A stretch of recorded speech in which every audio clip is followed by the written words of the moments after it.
Hello and welcome to Building the Premier Accounting Firm. This is a podcast dedicated to helping individuals both start and have a successful accounting, bookkeeping, and tax business.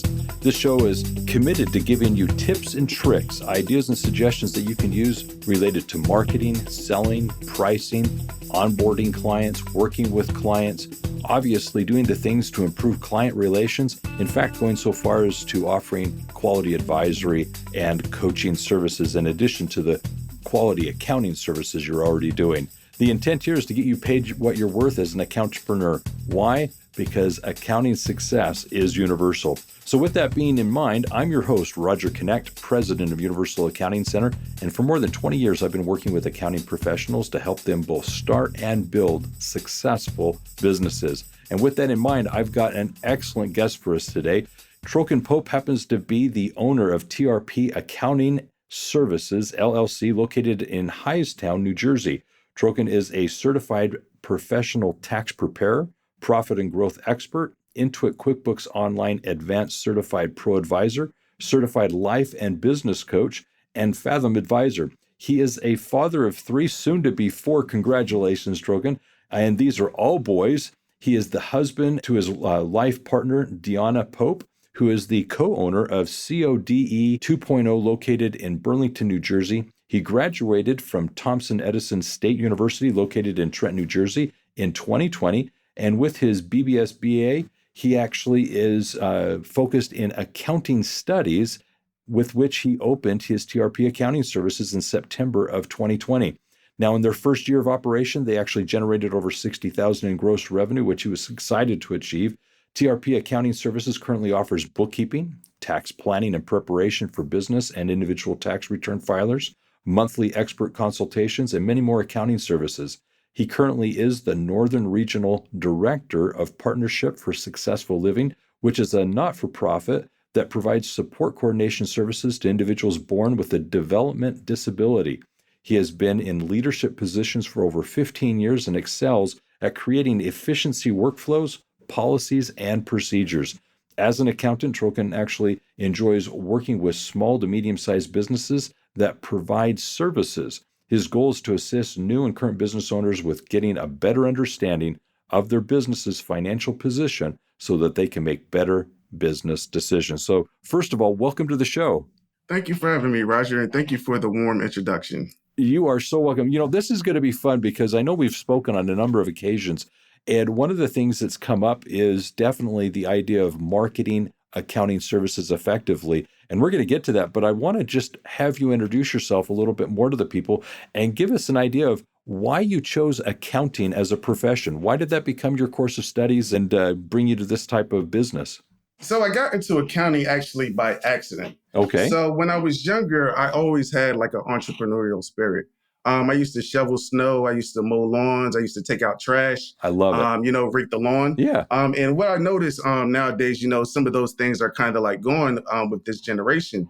So when I was growing up, maybe about 18, 19, I got into an altercation with law enforcement, which actually pushed me into wanting to actually be a lawyer because I didn't want, what happened to me to happen to other young men. Okay. So I actually went to Southern Crescent Technical College, which is located in Griffin, Georgia, and actually obtained my associate's degree in paralegal studies. Okay. At that point in time, I spoke with my counselor who kind of led me into the accounting field.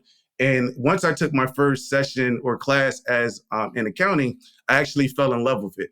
I'm the type of person that kind of likes puzzles and, putting things together and structure. So my first accounting class, it just automatically awoken that entrepreneurial spirit in me. So obviously you were more guided towards becoming a lawyer. The counselor suggests accounting. How did that feel to say accounting versus being a lawyer? Was it something you were interested in, or did you begrudgingly take that class? How was that transition? Well, actually, I didn't really know much about accounting at that point in time other than tax preparation. So I thought all accountants at that time were tax preparers. Gotcha. But what I later soon came to find out that accounting is a very broad field where there's a lot of different ways that you can actually go within accounting. And as we started going, step by step through the process, law school just became further and further away from what I actually wanted to do. Even though I still had those experiences that I experienced with law enforcement in my younger days, I Uh-huh. felt that, going into accounting was more appropriate for where I saw my life going. I see. Now, with the accounting, obviously you finish school, you graduate, all of a sudden you're now working. Tell me about the transition from college to the workforce. Did you go into a position? Because I know you started your business in September, but I'm assuming there was an in-between state of going out into the workforce before starting your business. So that's correct. What I've been doing before I actually opened my practice, I've been working with individuals with developmental disabilities.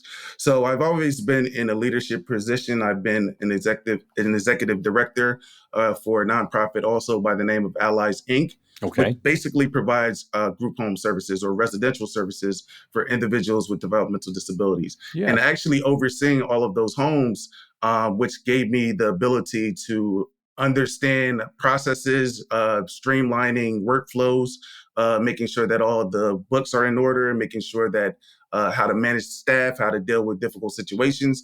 All of that kind of prompt me into, more of a leadership position. And then I basically took the information that I learned as from my accountants program and actually married all of them together. So now my accounting firm is based on everything that I learned within those years. So I'm curious, you've kind of filled the gap in. You graduated from college, now having your accounting degree. You were working with the company. Why all of a sudden start your own business? What led you to do that? You shared at the beginning that you had in your teenage years that entrepreneurial spirit, but why all of a sudden in 2020 did you decide to start your business? So in 2020, when I graduated, I felt that I wasn't going into public accounting. And I felt that I wasn't going to waste, the skills that I actually learned. So I decided to actually open my accounting practice because I felt that this was the population that I work with, small to medium-sized business owners. They really don't have the support that they need. For us as accountants, a lot of people feel that they need a CPA, but then the cost to actually hire a CPA is more costly than they can actually afford. Hmm. And for us to come in and kind of like fill that void and make sure that they're getting good quality services just gives me the push to keep going and providing these services. Now, when you started your business, was it as a supplemental income while you still had your day job, or did you actually stop the day job and begin full time with your business? No, it was supplements because I'm still working right now as an executive director for the nonprofit Partnership for Successful Living. And even though my business is doing very well, my heart and my passion is kind of tied into this field. So I also enjoy accounting, but also another side of me is actually uh, embedded into what I do with individuals with developmental disabilities. Well, I love you sharing that because so many of our listeners I know are actually in the same position. Although there are a lot of people that obviously have their own accounting business and it's their primary income, there are also numerous people that, whether they're in the transition phase of starting their business with the intent of going full time, or they're just merely supplementing their income just because they'd like to work with some friends and family businesses, maybe bring in a side bit of income. Either way, many are in the same situation that you're in today, where you're dealing with a full-time job while at the same time working with clients on the side. And I love what you're doing because you had a phenomenal start to the year. If I remember right, even though you started your business in September, you had a very quick start and success before the end of the year of 2020. Isn't that right? Yes, that's correct. Now, one of the things that I think is very helpful to this is the marketing and sales that you were doing. And I know a lot of the people that listen are very interested in the sales and marketing strategy. So I'm kind of curious, how would you define the word marketing versus the word sales? How in your mind do those differ? So marketing for me is more of actually putting yourself out there in, advertisement, putting things on Facebook, social media to kind of like attract clients towards you. Sales is actually having that client in front of you and actually taking them through a process where you're actually selling them at this point and with the intent of actually gaining a new client at that point in time. So marketing for me is more letting people aware of what you're actually doing, what your business represent, what you stand for, the services that you're providing. And sales is actually, catching that big fish.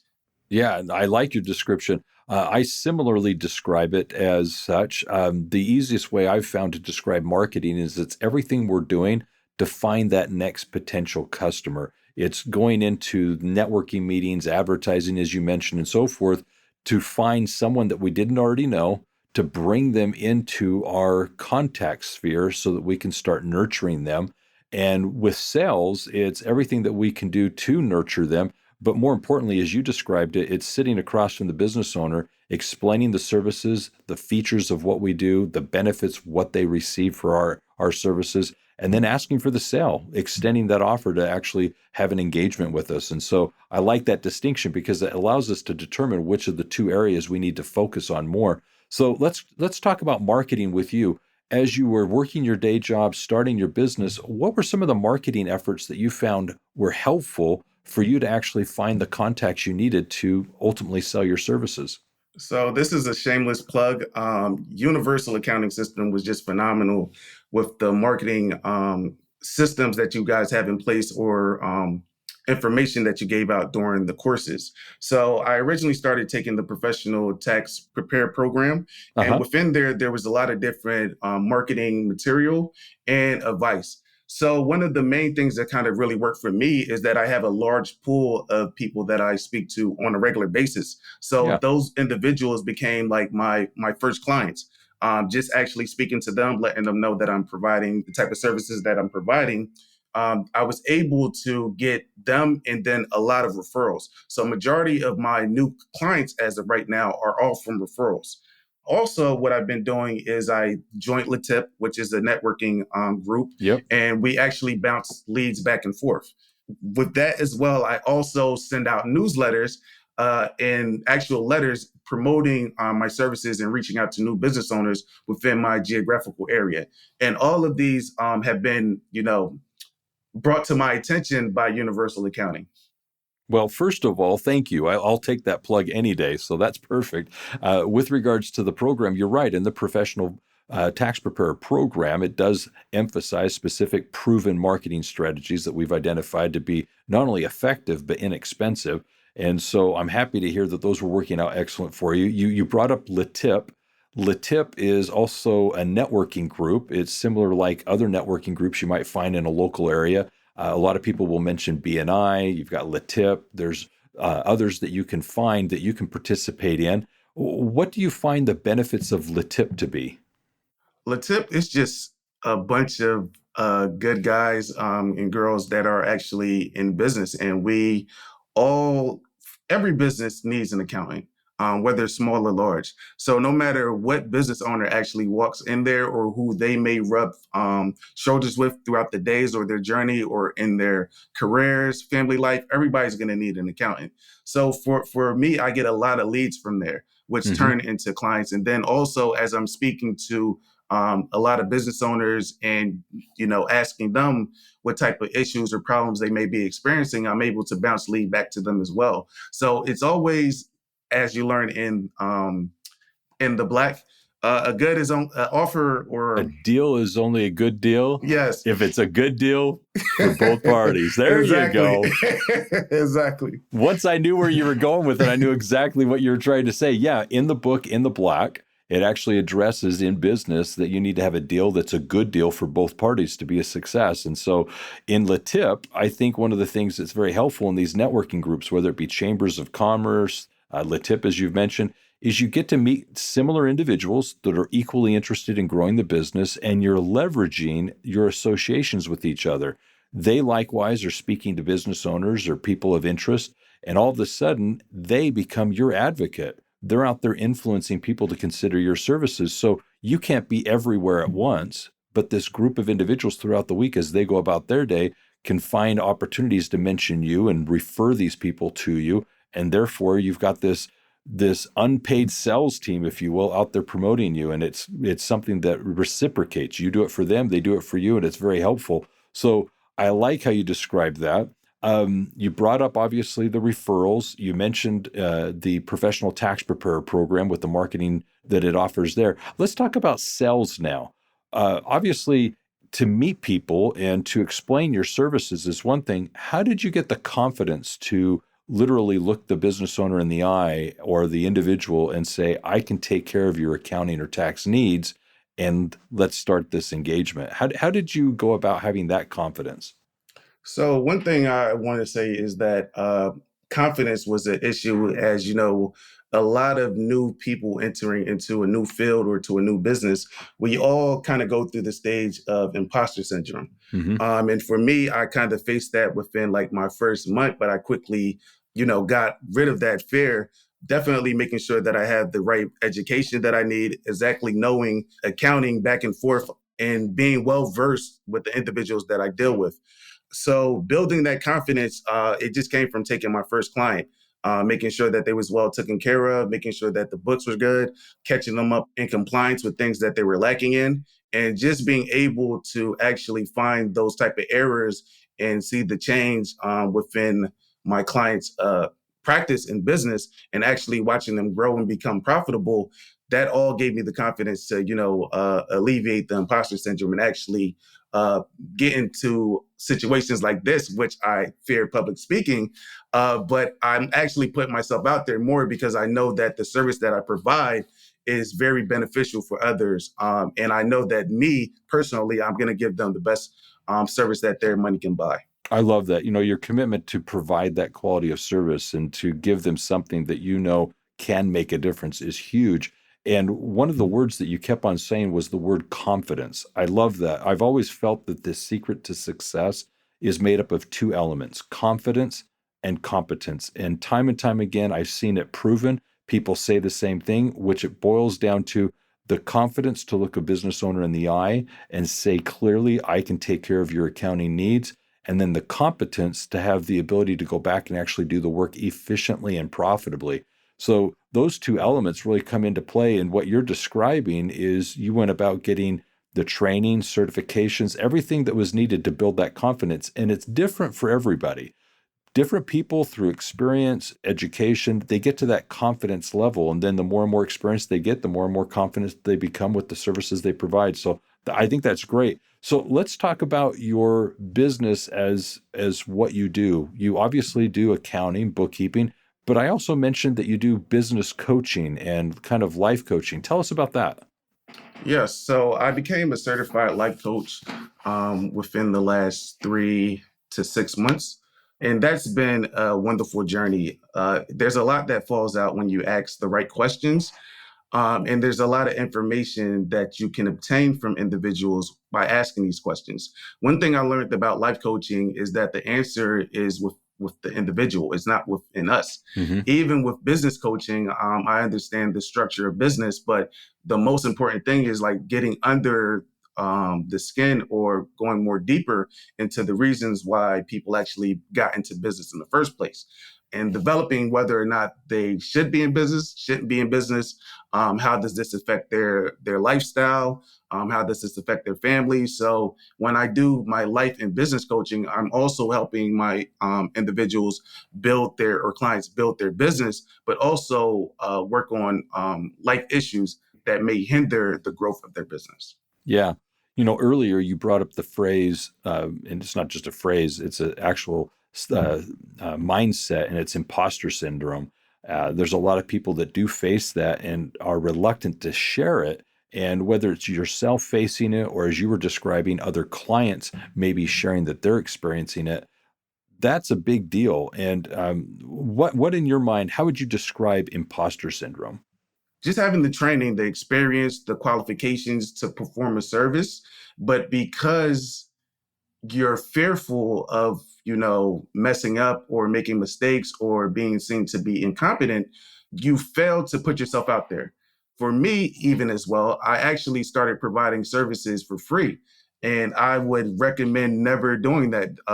We've worked very hard obtaining our degrees, getting the training, paying for classes, sessions, getting additional training by being a student of universal accounting, and actually investing money and time into what we're doing. So we definitely, it's something that you need to conquer. Imposter syndrome, it is real, but it definitely can be defeated.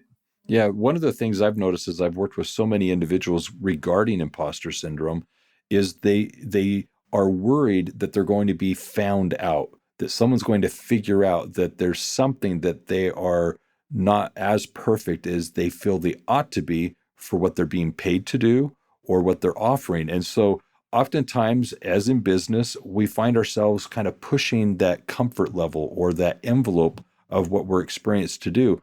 And what's exciting is that growth. It's doing something for a client that's maybe in an industry we're not that familiar with. Maybe it's working with a different size of business than we're accustomed to. Maybe it's actually working with financial situations, cash flow needs the business is needing to address. And we're there to offer suggestions, but maybe this isn't the expertise that we currently have today, but we will after this. And so we're being vulnerable. And the imposter syndrome suggests that somebody's going to figure out that we're not the people we're portraying ourselves to be, or more importantly, that they assume we are. We've not said it, we've not lied, but they've presumed something. And so as you're typically starting out in business, this isn't just accounting, it's everything. We grow. We actually have experiences that help us year over year become better and better at what we do. But the imposter syndrome is something that's early on experienced when we're in a new environment, doing a new thing. And it's good to actually have a business coach, someone that can help us work through that, because we're not wanting to be imposters, but it feels that way. And so what we want to actually do is have a business coach that can help us manage those feelings so that we can comfortably work through those stresses, those anxieties, and literally get paid for offering quality services and make the differences in our clients' lives. We have every right to do this. Everybody goes through this to one level or another, is what I've found. Just different people have various ways of coping with it or dealing with it. So I liked how you shared all that. So I'm going to go back to your business. And Troken, I wanted to ask, what advice would you give yourself as a new business owner? I realize it's been a year now, but if you went back a year ago and you were considering starting your business as a supplemental income, doing this on the side, consuming weekends, weeknights, what advice would you give yourself today, knowing where you are right now? Charge for your services. This isn't a charity. This is not a charity. This is not free. This is a lot of work, dedication, and quality service that we're providing. Within my first year, I grown my business to over 25 clients, and tax preparation clients. I'm looking to see about 200 this year, of individual filers and business as well. So when I first started, for a lot of my bookkeeping clients, I undersold my service. And that was from not having the actual knowledge to price my service correctly. And then also trying to build my practice as well. So I ended up taking the wrong clients for a low price. So definitely, for anybody listening, if you're definitely getting into this field, do not provide free services. If you've got the education, the knowledge, the tools, the equipment to provide accounting services, charge for your services. This is not a charity. I love it. So you've almost answered this next question. I was going to ask what challenges you faced as you started your business and how you overcame them, but it sounds like it was doing the work for free and getting to the point where you could actually charge fairly for what it is you're doing. Yep, that and imposter syndrome. But I also have one more, because I know a lot of my accountant brothers and sisters may also be experiencing this as well. One thing, when I first got out of college, when I graduated with my BSBA, I definitely went to sit for the CPA exam. And due to life situations and, kids and actually working two jobs and launching this business, I kind of strayed away from actually sitting or studying for the exam, even though I acquired and purchased the preparation software for the exam. So not having that credential also plays into a little bit of the imposter syndrome as well, because you don't feel competent by not having that. And then you get sometimes questioned by potential clients why are you a CPA? Why don't you have the CPA? But then what I found is how to alleviate that is basically explaining to them the difference between an accountant and a CPA. The only thing we can't do is provide an opinion on financial statements. We do everything else besides that. We can complete anything they need besides that. And a lot of small business owners, a lot of their bookkeeping is very straightforward. So the level of services that a CPA would offer, even though it's good to have that licensure, they really, I wouldn't say they don't need, but we can do everything at a lower price, at a reasonable rate. I'm so glad you brought that up, because this is a common discussion as to whether or not an accounting professional, a bookkeeper, accountant, tax preparer needs to become a CPA. And really, it's a personal choice. Admittedly, you're doing financially fine offering quality accounting services, not being a CPA. But the real question of whether or not to become a CPA, other than needing to charge more to pay for your additional studies and the CPEs that you're doing regularly, is this very important point. The CPA can do two things that as an accountant, bookkeeper, tax preparer, you cannot do. The one is, just as you described it, certify financials. But the thing you need to understand is if the bookkeeping is being done by the CPA, they can't certify the financials of the clients they service because that's a conflict of interest. And so if you're offering as a CPA certification of financials, you're not then doing the work for them on a regular basis. So that's kind of a nuance you need to keep in mind. The second thing is you can't represent before the IRS any of your tax clients unless you're perhaps also an EA. So unless you're interested in standing before the IRS or representing clients, or if you're interested in certifying financials, the question is a very valid question. Why become a CPA? So that's an excellent point. So I'm going to kind of go in a totally different direction before we wrap this up. I have two questions for you. One, I know that your lovely wife gave you this picture frame with a jersey in it. Tell us about that. Yes. So at our engagement party, my wife surprised me with a painting. The painting, I'm a big Houston Rockets fan. And the painting is basically a jersey with our wedding date on there, my name on the back. And basically she put my jersey in the rafters. She retired me. That's right. I love it. So it was an amazing gift. It was very special to me. It's hanging in my office. Yep. So Troken, you're off the number's been retired. I like it. Yes, off the market. There you go. And then you mentioned that you're dad. So I'm just curious, do you have any daddy jokes? You've got these young boys. Has that come in? Listen, that's my go-to. So my son hates this, but I tell dad jokes all the time. So in the spirit of Halloween, I have a good one. So, okay, give me one. So if a ghost was a motivational speaker, what would his slogan be? I have no idea. If you knew better, you'll boo better. Wonderful. All right. Hey, I'll give a plug for a daddy joke all day long because that's what I do with my family. So I don't know where my sense of humor comes from, but I get it. I understand my jokes. So there you go. So last thing, I'm going to go ahead and just wrap up our conversation here, and I'm going to come back to Troken for some final thoughts. So let me first of all begin with just great having him on the show. I just think the world of him. He's done so much just in this last year as he started his business.